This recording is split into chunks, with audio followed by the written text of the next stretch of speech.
Hi guys, welcome to medicine की पाठशाला। मैं हूं डॉक्टर मनाली। आज हम बात करेंगे एक ऐसे टॉपिक के बारे में जो कि इंडिया में सबसे ज्यादा कॉमन है, और वो है नी जॉइंट पेन। बहुत लोगों को नी पेन को लेकर के काफी ज्यादा मिथ्स हैं। सबसे पहला मिथ ये है कि नी जॉइंट पेन हमेशा आर्थराइटिस की वजह से होता है, which is completely wrong. Actually knee pain का सबसे आखिरी कारण होता है आर्थराइटिस। सेकेंड मिथ ये है कि नी जॉइंट पेन हमेशा ओल्डीज में होता है, हमेशा बुजुर्गों में होता है, which is also completely wrong. आजकल इतनी इनएक्टिविटी है या फिर ऐसी लाइफस्टाइल है जिसकी वजह से नी जॉइंट पेन हर एक एज ग्रुप में इजीली पाया जाता है। So let's get started with the reasons behind knee pen. Knee pain क्या है, उसकी ट्रीटमेंट कैसी होती है, और क्विकली हम बात करेंगे फैक्ट्स अबाउट नी पेन के बारे में। Let's get started. Knee pain usually दो रीजंस की वजह से होता है। एक टाइप होता है टेम्पररी नी pain. Temporary knee pain usually हमारे पोस्चर इनकरेक्शन की वजह से होता है, या फिर प्रोलॉन्ग सिटिंग, स्टैंडिंग, या फिर कोई रेपिटेटिव मूवमेंट्स की वजह से होता है। रेपिटेटिव मूवमेंट्स यानी मान लीजिए हमने बहुत ज्यादा साइकिलिंग की है या फिर रनिंग की है, या फिर हम बहुत ज्यादा सीढ़ियां चढ़े हैं या उतरे हैं, तब हमारे नी पेन में अगर नी में पेन हो रहा हो, या फिर हम प्रोलॉन्ग सिटिंग में है, मान लीजिए हम फ्लाइट में बहुत देर तक बैठे हैं, या फिर नमाज पढ़ते समय बहुत देर तक नीचे नील डाउन पोजिशन में बैठे हैं। उन सब पोजीशंस में, उन सब पीरियड में अगर हमें नी पेन हो रहा है, so that is temporary in nature, which means अगर हल्की फुल्की मूवमेंट करेंगे नी की, या फिर हॉट पैक्स या कोल्ड पैक का एप्लीकेशन करेंगे, तो वो pain within couple of days easily subside हो सकता है। Now the second type of knee pain which is very common is regular knee pen.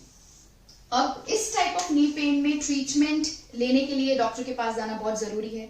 अगर ट्रीटमेंट हमने टाइम पे नहीं ली, अगर हमने डायग्नोस ठीक से नहीं किया, तो ये knee pain can turn into osteoarthritis and can easily damage your knee joint. So सबसे पहला रीजन है behind regular knee pain is muscular imbalance. What is muscular imbalance, थोड़ा डिटेल में जानते हैं। ये है हमारी नी जॉइंट, ये है राइट नी जॉइंट। इस नी को स्ट्रॉन्ग बनाने के लिए या फिर इंटैक्ट उसी पोजीशन में रखने के लिए मसल्स इंपॉर्टेंट हैं। 4 तरह के मसल्स होते हैं जो चारों कॉर्नर्स में होते हैं, right from the front of the knee, back of the knee, side of the knee and the medial and the lateral part of the knee. In muscle से हमारी नी है वो बिल्कुल स्ट्रॉन्ग रहती है और इंटैक्ट रहती है। बाय चांस किसी भी रीजन से हमारे मसल्स वीक हो जाते हैं, that creates a complete muscular imbalance, as a result of which जो नी जॉइंट का बायोमैकेनिक्स है वो पूरी तरह से शैटर हो जाता है, which is the main reason क्यों हमारे नी में पेन होना शुरू होता है। मान लीजिए कोई पेशेंट है जिसके थाई मसल्स वीक हैं, तो उस वजह से he will complain of pain in the front of the knee joint. ऐसे ही अगर उसके लेटरल मसल्स वीक हैं तो वो बाहर की तरफ कंप्लेन करेगा कि मुझे को लेटरल नी पेन हो रहा है। सिमिलरली अगर उसके वास्टस मीडियलिस यानी अंदर के मसल्स वीक हैं तो फिर वो मीडियल नी पेन के लिए कंप्लेन करेगा। सो this was all about muscular imbalance. ऐसी कंडीशंस में, मस्कुलर इम्बैलेंस की कंडीशंस में मसल को स्ट्रॉन्ग बनाने के लिए स्ट्रेंथनिंग एक्टिविटीज करने से ये जो प्रॉब्लम है उसका सोल्यूशन लाया जा सकता है। The second reason behind regular knee pain is patellar maltracking. What is that, उसके लिए थोड़ी एनेट जानते हैं नी की। जो नी है हमारा वो 3 बोन से बना हुआ है। एक है हमारी शिन बोन जो कि टिबिया, एक है थाई बोन फीमर, और तीसरी है नी कैप यानी पटेला। ये जो 3 बोन है, अगर इन 3 बोन से हमारा नी जॉइंट बनता है। अब पटेलर माल ट्रैकिंग का मतलब है पटेला अगर अपनी जगह से हिल जाए उसको बोलते हैं माल ट्रैकिंग। जब हमारे पैर बिल्कुल सीधे होते हैं तब पटेला हमारा लॉकिंग पोजीशन में होता है, बट जैसे ही हम हमारी नी को बेंड करते हैं तो patella is actually free to move left and right. Alright, अब इस पटेला को लेफ्ट एंड राइट ज्यादा मूव ना करने के लिए हमारे अंदर और बाहर के मसल स्ट्रॉन्ग होना बहुत जरूरी है। बाय चांस मान लीजिए कि हमारे बाहर का मसल यानी lateral aspect of muscle tight है, तो वो tightness of the muscle patella को पुल कर देगी अपनी तरफ, which as a result of which जो पटेला है वो अपनी जगह से हिल जाएगा एंड हमें फिर नी पेन होना शुरू हो जाएगा। पटेला अपनी जगह से हिलने से यहाँ के टिश्यूज को डैमेज करना शुरू करेगा, जिसकी वजह से भी नी पेन शुरू हो जाएगा। So that is known as patellar maltracking. तो जो जिसकी वजह क्या थी, मस्कुलर टाइटनिंग, यानी कभी भी हमारे मसल टाइट होते हैं तो उसकी वजह से भी हमें नी पेन होता है। Very simple and very common example is pen at the back of the knee joint. Usually जब हमारे हैमस्ट्रिंग मसल्स या काफ मसल्स टाइट होते हैं तो पेशेंट कंप्लेन करते हैं pain at the back of the knee joint. So ऐसी conditions में जो टाइटन मसल्स हैं उनको स्ट्रेचिंग से उनके टेंशन को रिलीज करना बहुत इंपॉर्टेंट होता है. So this was all about patellar maltracking. Reason हमारे नी जॉइंट पेन का है injury to the knee. It is very common. Knees में इंजरीज होती रहती हैं, या फिर हम कहीं हम गिर गए, या फिर कहीं हमने सडन ट्विस्ट कर लिया हमारे नी को. यूजुअली ट्विस्टिंग से इंजरी नीज में बहुत कॉमनली होती है. मान लीजिए हम डांसिंग एक्टिविटी कर रहे हैं या फिर क्रिकेट खेल रहे हैं, तो एक सडन ट्विस्ट की वजह से जो हमारी नी है वो एकदम से डैमेज हो जाती है. जो भी हमारे लिगामेंट्स हैं जो कि नीज के साइड में होते हैं, वो एक सडन ट्विस्ट की वजह से डैमेज होने के उनके काफी ज्यादा चांसेस हो जाते हैं. उसकी वजह से भी हम नी पेन की शिकायत करते हैं.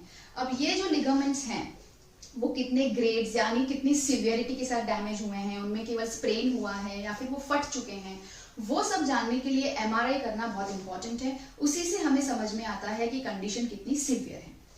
Reason behind knee pain is osteoarthritis. हमारे बोन्स जो हैं उनके बीच में कुछ कार्टिलेजेस होते हैं, कुछ फ्लूइड होता है, कुछ कुशन पैड्स होते हैं. अगर ये पैड्स या फिर ये कार्टिलेज किसी भी रीजन की वजह से डिस्ट्रॉय हो जाते हैं या सॉफ्टन हो जाते हैं, तो उस वजह से हमारे जो दोनों बोन्स हैं वो आपस में टकराना शुरू हो जाते हैं, जिसकी वजह से अनबेरेबल पेन होता है. ये कार्टिलेज पटेला के पीछे यानी नी कैप के पीछे यहाँ भी होता है. अगर ये डिस्ट्रॉय होना शुरू हो गया तो ये पटेला कॉन्डाइल को टच करेगा, जिसकी वजह से टकराएगा और उसकी वजह से अनबेरेबल पेन होगा. इसे हम कहते हैं आर्थराइटिस. इस आर्थराइटिस को हम तभी रोक सकते हैं अगर हमारे मसल स्ट्रॉन्ग है, अगर हमारा पटेलर माल ट्रैकिंग नहीं हो रहा है, या फिर हमारी नी में कोई इंजरी नहीं है, तो हम इजीली आर्थराइटिस को रोक सकते हैं. आर्थराइटिस हम तब भी रोक सकते हैं अगर अगर हमें पता है कि हमारे नी पेन के पीछे रीजन क्या है. अगर हम उसको अर्ली डायग्नोसिस कर लें और ट्रीटमेंट सही टाइम पे शुरू कर दें, तो हम आर्थराइटिस के साथ साथ हमारे नी पेन में होने वाली ये सारे रीजंस या फिर सारी कॉजेस को इजीली रोक सकते हैं. So this was all about types of knee pain, temporary and regular. ना last point is there are certain types of knee pain जिनमें से इनका कोई भी लेना देना नहीं है. फॉर एग्जाम्पल, अगर आप ओबीज हैं यानी अगर आप ओवरवेट हैं, या फिर अगर आपका फ्लैट फुट है, ये दो रीजन की वजह से भी नी पेन होता है. या फिर अगर आपको कोई बैक में इश्यूज है, तो जानना कि नी पेन क्यों है वो बहुत ज्यादा इंपॉर्टेंट है. तो अगर आप आपके डॉक्टर के पास जाएंगे, वो आपको अच्छे से एग्जामिन करेंगे, तब वो आपको डायग्नोसिस करेंगे और तब कारण बाहर निकल के आता है कि एक्चुअल में नी पेन का रीजन क्या है. So this was all about knee pain. I hope this video was useful to you. If yes, then please try and like this video. Please share it with your family and subscribe कीजिए मेरे channel को. मैं जल्दी आऊंगी एक नए video के साथ. Till then, thank you so much for watching.